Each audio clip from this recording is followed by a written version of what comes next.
The Democratic National Committee is not waiting around to see what military guard, National Guard, ICE Guard, Border Patrol that Donald Trump sends in violation of federal law to polling places at the midterms. Oh no, they've already filed their lawsuit because the Trump administration, Department of Defense, National Guard Bureau, Department of Justice, FBI have refused to respond to 11 different Freedom of Information Act requests.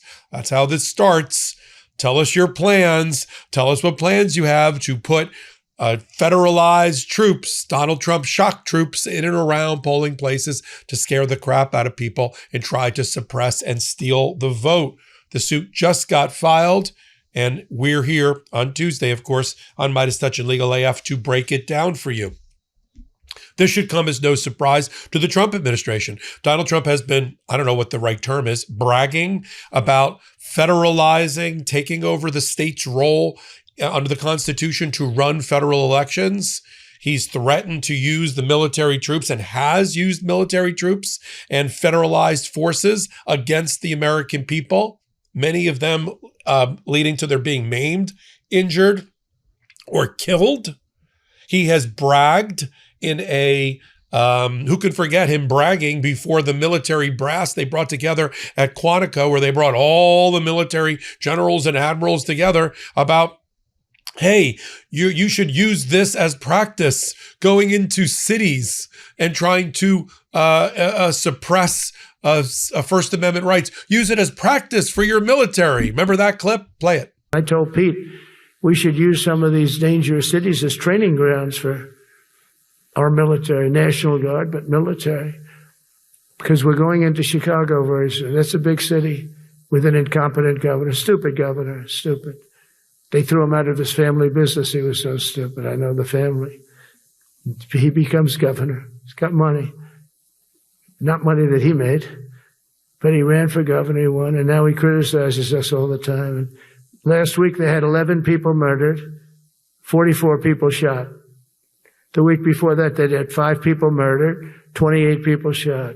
Every weekend, they lose 5, 6. If they lose 5, they're considering it a great week. They shouldn't lose any.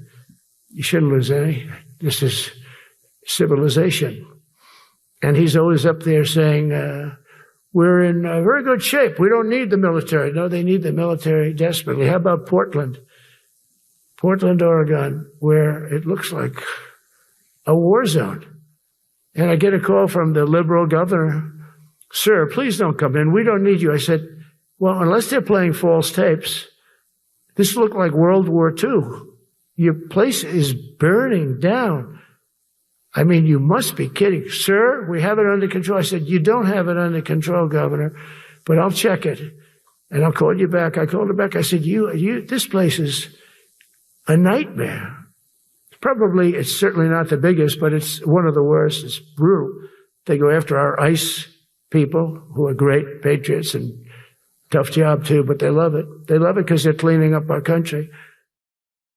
And then you've got people in the administration, like Carolyn Leavitt, the press secretary, who refused to rule out that they would have an ICE agent lurking around the corner of every polling place. Let's play that clip. Steve Bannon recently said, quote, we're going to have ICE surround the polls come November.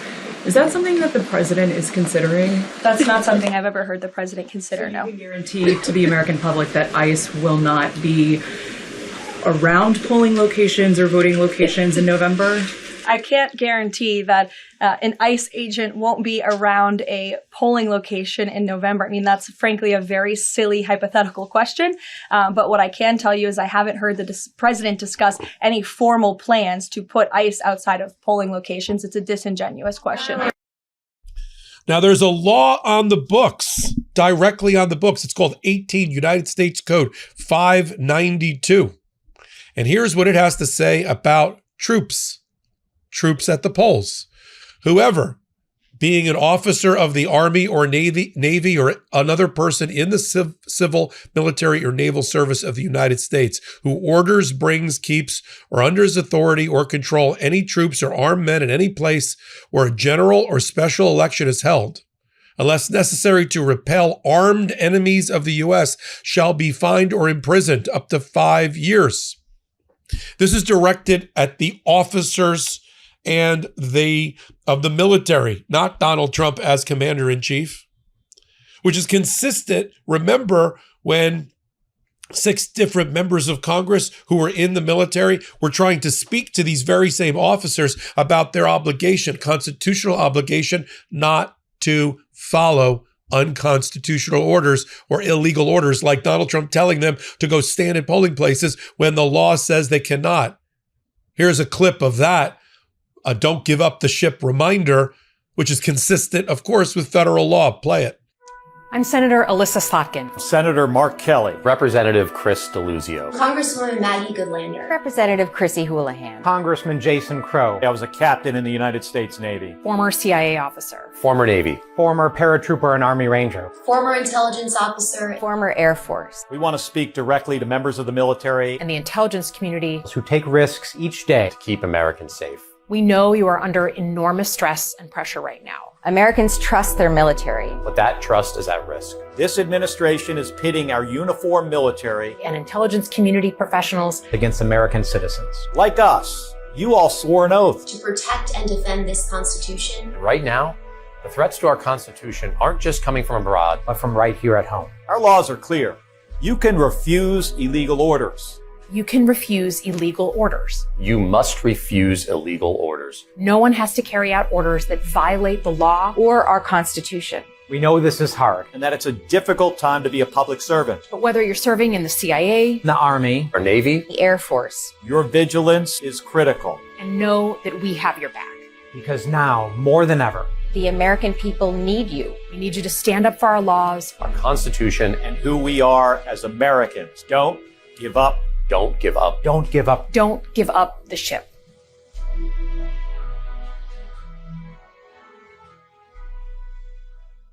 Now, let's look at the lawsuit.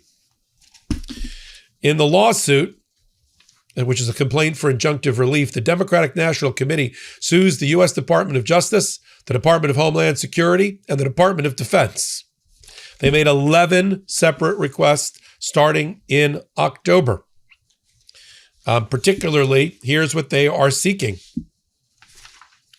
To the Federal Bureau of Investigation on October 17th, they sent a FOIA request, Freedom of Information Act request, related to the deployment of DOJ, Department of Justice personnel with criminal law enforcement responsibilities to polling places, ballot drop boxes, or election offices between the start of early voting and the completion of election certification. We're watching them now seizing ballots in Georgia through the FBI and phony warrants, trying to do the same thing in Arizona. Of course, there is a colorable argument that they're planning to do this now. They sent a similar request to the Department of Justice Civil Rights Division.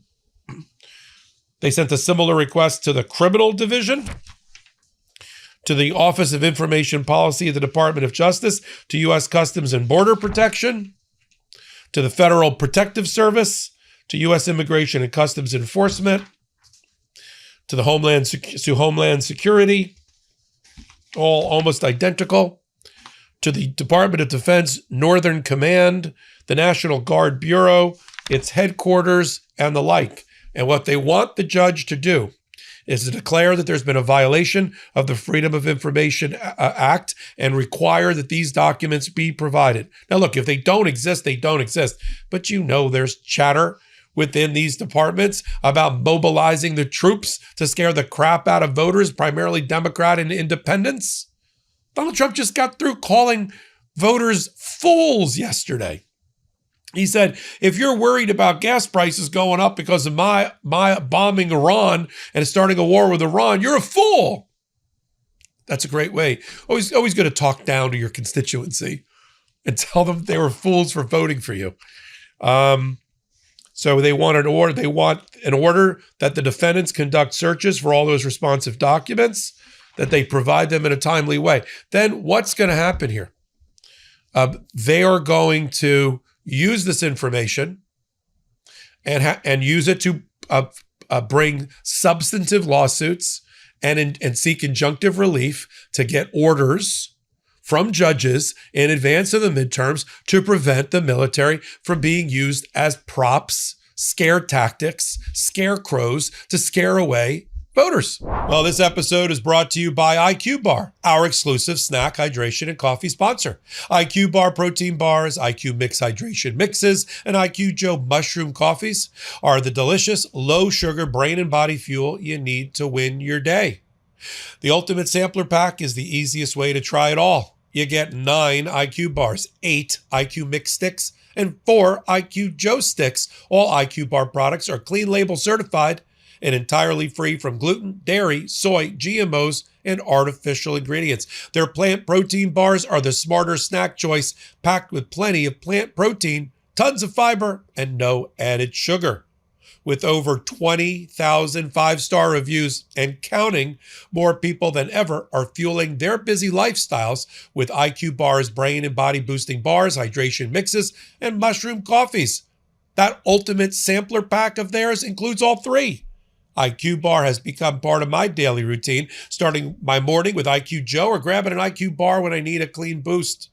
And right now, IQ Bar is offering our special podcast listeners 20% off all IQ Bar products, including the Ultimate Sampler Pack, plus free shipping. To get your 20% off, text LEGAL-AF to 64,000. Text LEGAL-AF to 64,000. That's LEGAL-AF to 64,000. Message and data rates may apply. See terms for details. What are we watching? Let's just take a step back for a moment. We are watching a party who is so depraved, who is so criminal, that is so immoral, at least with its leadership, that it believes it cannot win an election fair and square.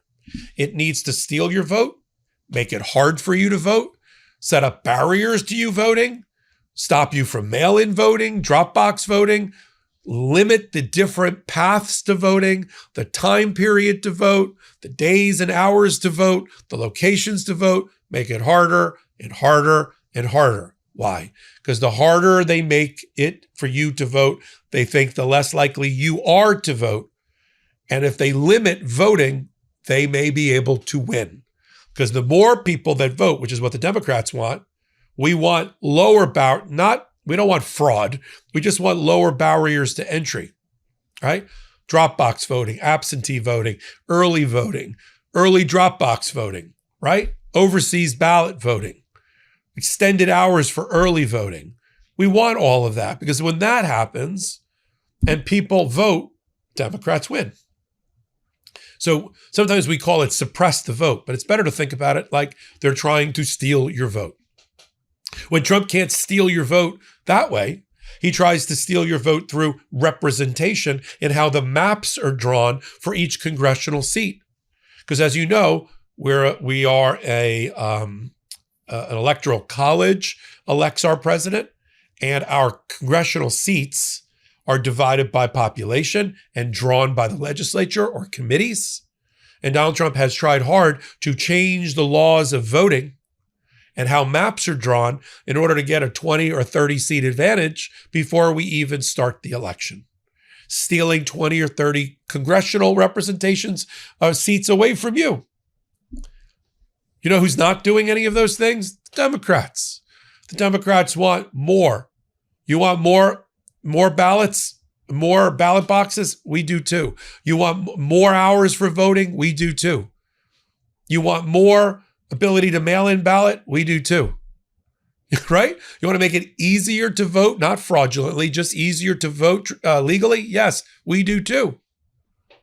Who's the party that doesn't want that? Trump's party. Why? Because he's scared of voting. He's scared of you. He's scared of us. So he wants less of us to vote.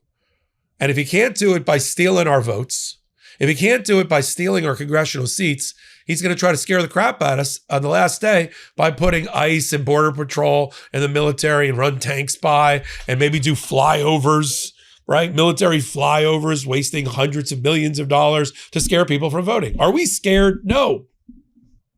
Because what are they going to do? Unless they're going to start pulling out weapons and start shooting people at the polls. Okay? Which I don't think it would go well. This is not the purge. All right, so make it difficult on me to vote. I don't care. I'll bring a bag lunch and a giant, Yeti. I'm ready. I'll get a chair. I'll sit outside. I don't care if it takes all day. I've waited outside for more stupid stuff. When I was in law school, I waited outside for a Duke game for 3.5 days. I can wait outside to exercise my right to vote, and so can you. But he thinks we're fools. You heard him say it. We're fools. He said it a day ago. And we're going to show him what foolish voting looks like. Now, to be clear, so this isn't taken out of context, I'm not in favor of fraud. We don't need to vote more than once on an election day. I don't want fraudsters to come in. I don't want Chinese nationalists to be voting by phony software. I don't want that. But that doesn't happen. That is a red herring. That is a paper tiger. That is a false creation, a boogeyman that Donald Trump has put under your bed in order to scare people into accepting his attempts to suppress the vote. We must do this. There's so much fraud in the election. We must have certain types of IDs. You must bring your great-grandmother and your passport and your 3rd grade report card from the 2nd marking period, or you cannot vote. What are you even talking about? Voting, which is analyzed and reanalyzed and reanalyzed. The most fraud we've ever had in an election, 0.0001%. 0.0001%. It would never determine the outcome of any election. Yeah. So we already have a robust system that prevents fraud from making an election go one way or the other. Now that's voting. That's separate from what bad guys, and Donald Trump is very good at manufacturing bad people that want to hurt us, enemies. That's separate from the enemies who can use social media techniques and brainwashing techniques and AI techniques to try to influence the hearts and minds of people primarily on social media. That's different. I'm not saying that doesn't go on. Certainly that goes on. Donald Trump was probably the recipient, the beneficiary of it going on again when Hillary Clinton was defeated, and likely when Kamala was defeated. But we're talking about actual voting. And their fraud is very, very limited. I'm glad you're here.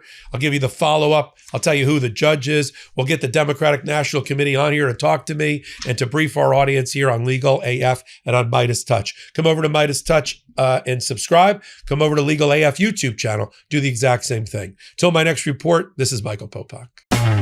Can't get your fill of Legal AF? Me neither. That's why we formed the Legal AF Substack. Every time we mention something in a hot take, whether it's a court filing or a oral argument, come over to the Substack. You'll find the court filing and the oral argument there, including a daily roundup that I do called, wait for it, Morning AF. What else? All the other contributors from Legal AF are there as well. We got some new reporting. We got interviews. We got ad-free versions of the podcast and hot takes. Where? Legal AF on Substack. Come over now to free subscribe.